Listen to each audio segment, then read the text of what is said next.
Women claim many and varied examples of how they've been oppressed by men in the workplace, how they've not been allowed to do certain jobs, how they've been kept out of legal and political decision-making, how the brilliance of women has been suppressed. There's still huge institutional gender discrimination against women, and we have to recognise that. We're not reminded that society much prefers to send men into battle, down mine shafts, up telegraph poles and into sewers, and they'll certainly not tell you why society is happy to send men into danger whilst protecting women from the same.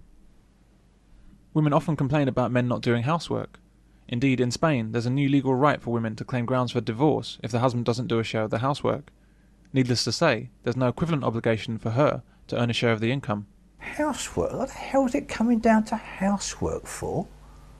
You know, I mean, when am I going to turn around? You turn around to your wife and say, well, look, darling, I earn sort of 30,000 a year, so you've got to work your butt off, and I want you to earn 30,000 a year. And if you don't, I want to do something about it. I'm going to do less of this or less of that. You don't, do you?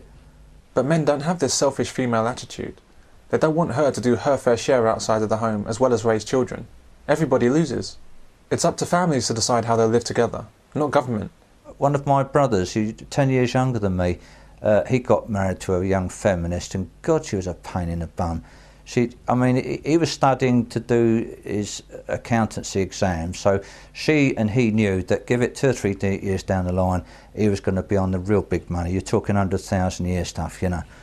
And but he'd get home overnight, and your turn to change the baby's bottom, your turn to give it, and he had to turn around to her one night and say, Lorraine, if you want me to pass my exams, he said, if you want me to earning an awful lot of money in a few years' time, he says, leave me to do my studies. If you don't want me to be earning all that money, he says, yes, I'll change the baby's bottom, I'll take it to bed and I'll feed it. And she thought a bit sensibly for a while.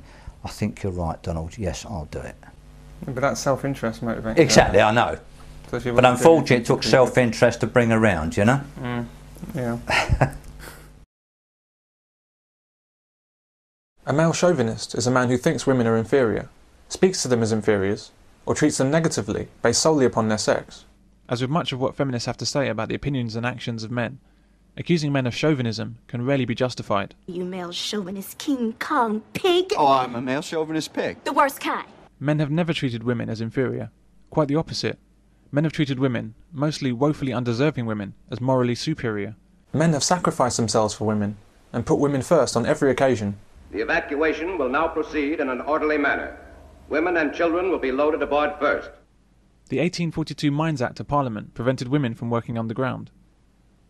Men and boys over 10 years old were not protected. Was that chauvinism? Only men were conscripted for the world wars. Was this chauvinism?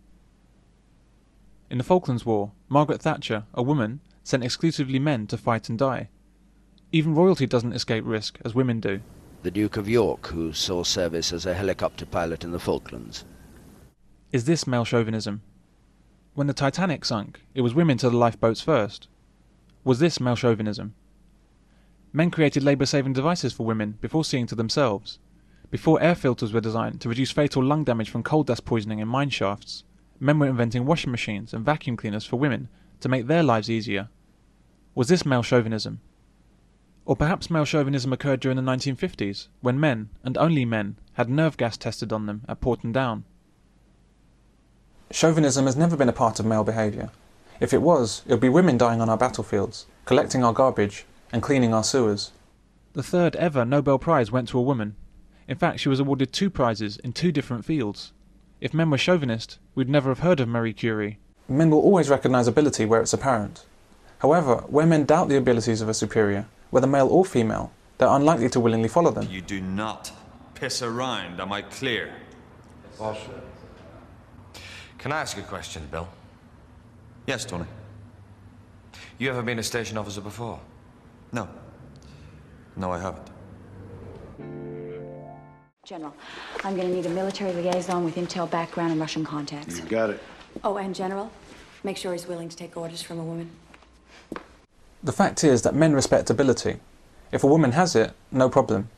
If she doesn't have it, there's a big problem. This female general probably doesn't know what a bullet looks like, and has certainly never faced one. Men have to earn respect from other men, regardless of station. What happened to saluting an officer when he leaves the room?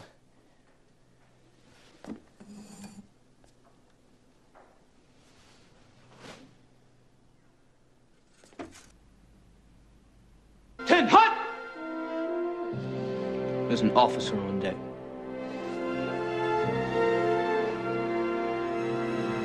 The problem with women is that when they fail to earn respect, they hold up their sex like some kind of shield to disguise their incompetence. My wings are like a shield of steel.